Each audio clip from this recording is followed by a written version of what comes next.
la vraie définition de l'égoïsme. Certainement qu'il t'est déjà arrivé d'avoir peur d'être égoïste, et si c'est le cas, tu n'es clairement pas la seule. Tu as peut-être grandi avec l'idée que penser à toi, c'était mal, qu'il fallait dire oui, faire plaisir, être là pour tout le monde. Certainement que ça te parle à toi aussi, mais j'ai envie de te poser une vraie question. Est-ce vraiment égoïste de se choisir, ou finalement, est-ce que ce n'est pas juste hyper sain ? Moi, c'est Marion, je suis passionnée de développement personnel, de mindset et d'amour de soi depuis des années, peut-être même depuis toute petite. Et aujourd'hui, je vais exploser une croyance qui t'a certainement empoisonné la vie. Non, s'écouter, ce n'est pas de l'égoïsme. Et parfois, c'est même la chose la plus respectueuse que tu puisses faire pour toi, mais aussi, et ça c'est important, pour les autres. Ce qu'on nous apprend sur l'égoïsme, depuis qu'on est petite, on nous a appris, allez, je vais généraliser, mais on nous a appris à être gentil, pas nécessairement à poser nos limites, tout simplement parce que c'était davantage nos parents qui les posaient que nous-mêmes. On nous a pas toujours appris à dire non, pas plus d'ailleurs à nous écouter, mais souvent à faire plaisir, à sourire, à nous adapter, à dire oui, etc. Résultat, pour beaucoup d'entre nous, le jour où on commence à dire non, où on pose une limite, où on décline une invitation, eh ben, on peut avoir peur ou avoir la sensation, ou même que ce soit une réalité, on peut nous coller l'étiquette d'égoïste.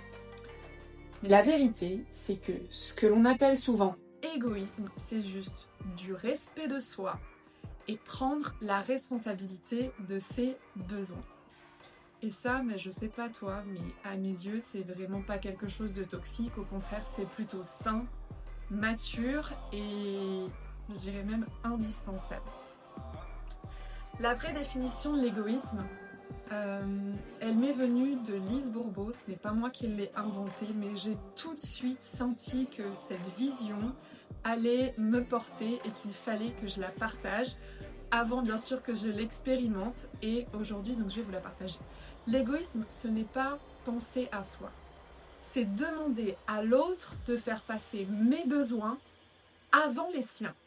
Tu veux un exemple? Imagine que moi je suis super en forme, j'ai envie de sortir, de rigoler, de danser, et toi, toi t'es crevé, t'as besoin de repos, t'as eu une grosse journée, voire même une grosse semaine. Et là je viens te dire, allez viens, fais un effort, c'est bon, s'il te plaît, c'est pas drôle sans toi, et j'essaye de te faire culpabiliser. Là, je suis pas franchement en train de te respecter, je suis plutôt en train d'exiger de toi que tu t'abandonnes pour me choisir moi. Ça te parle? Eh bien ça, c'est de l'égoïsme. Est-ce que tu vois la nuance? S'écouter, poser ses limites, dire non, ce n'est pas être égoïste. C'est refuser de se trahir dans qui l'on est. L'égoïsme, par contre, le vrai, c'est quand je te demande de te trahir pour moi. Je vais te donner un exemple concret.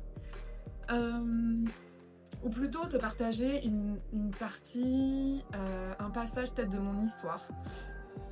Une période où peut-être j'ai eu peur d'être trop ou pas assez, ça dépend comment est-ce qu'on le voit. En tout cas, quand je suis arrivée à La Réunion, à 9 ans, j'étais une métro, et dans ma classe, on n'était que 2. Autant te dire que mon seul objectif à ce moment-là, c'était clairement juste de m'intégrer.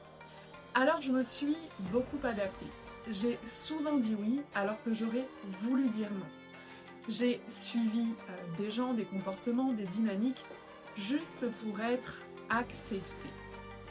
Cette capacité d'adaptation, elle m'a clairement aidée. Aujourd'hui, je peux m'intégrer partout. C'est vraiment rare les environnements dans lesquels je ne vais pas oser parler à quelqu'un, apprendre de lui ou quoi. Mais si tu t'adaptes tout le temps, partout, à tout le monde, bien tu finis par t'oublier complètement. À l'opposé de l'écoute de soi.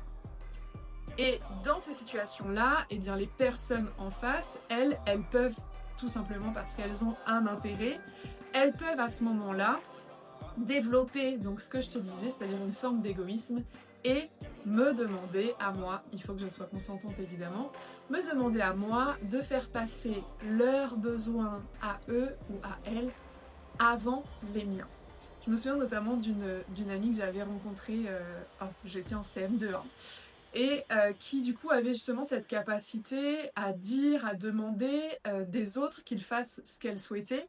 Et vu que moi, à ce moment-là, eh bien, je n'avais pas ce niveau d'amour pour moi, eh bien, j'entretenais quelque part cet égoïsme de sa part à elle. En tout cas, je contribuais à faire en sorte que je trahisse mes propres besoins pour satisfaire les siens. Vous voyez que dans l'histoire, l'égoïsme il se co-construit. Je ne peux pas dire que quelqu'un est égoïste sans moi-même contribuer à son égoïsme. C'est un peu subtil, mais c'est super passionnant. Bref, en tout cas, moi, je savais plus vraiment ce que je voulais, qui j'étais, etc. Et j'ai fini par croire que me choisir, c'était mal. En fait, non, ça consistait juste à m'écouter et donc à m'aimer. Peut-être que cette histoire te parlera.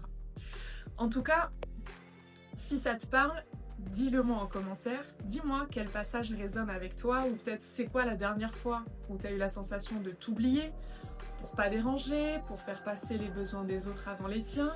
La dernière fois où peut-être tu as eu la sensation que quelqu'un était égoïste. Et puis, si tu veux apprendre à te remettre au centre sans culpabilité, il faut que tu likes cette vidéo et bien sûr que tu t'abonnes parce que tu es au bon endroit. En tout cas, la réalité, c'est quoi? C'est que on n'a pas toutes les mêmes capacités, pas toutes les mêmes limites, pas toutes les mêmes envies. Alors, pourquoi est-ce qu'on s'attend parfois les unes des autres, les uns des autres, à réagir pareil, à faire les mêmes efforts, à donner la même chose? C'est pas ça le respect.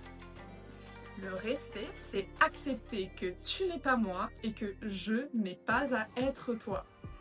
Donc si quelqu'un dit non, parce que c'est juste pas ok pour lui, c'est pas une attaque personnelle, c'est pas un rejet, c'est peut-être juste une preuve de maturité, d'écoute de soi et même d'amour de soi. Maintenant, si toi tu veux qu'on te respecte, commence par ne pas exiger des autres ce que toi-même tu n'es plus prête à donner. Et surtout, ne te juge plus toi-même quand tu choisis de te préserver. C'est ça dont il est question, de te préserver, de te respecter, de t'écouter. T'aimer, en gros, c'est pas toujours dire oui. Mais ça, tu le sais déjà, je ne t'apprends rien.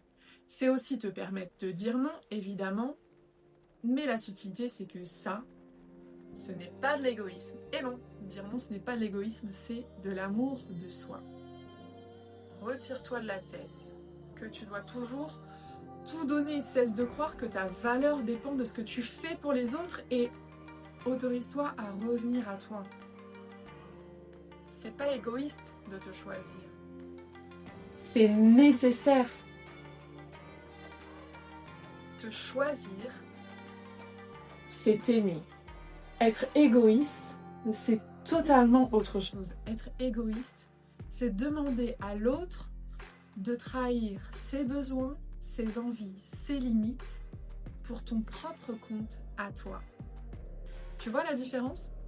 Si tu la vois pas franchement, je te rassure, tu peux t'abonner pour avoir plus de vidéos comme celle-ci à venir ou qui sont déjà passées. Et partage ce message, partage-le autour de toi, à n'importe qui, une femme qui a besoin de s'entendre dire ça aujourd'hui, un proche, une sœur, et n'oublie pas, surtout, tu n'as rien à prouver, tu as le droit de t'aimer. Lorsque tu dis non, tu n'es pas égoïste, tu es juste en train de t'écouter. Sur ce, je te laisse sur ces quelques mots, j'ai hâte de te retrouver et surtout, dis-moi qu'est-ce que tu retiens de cette vidéo. À très vite.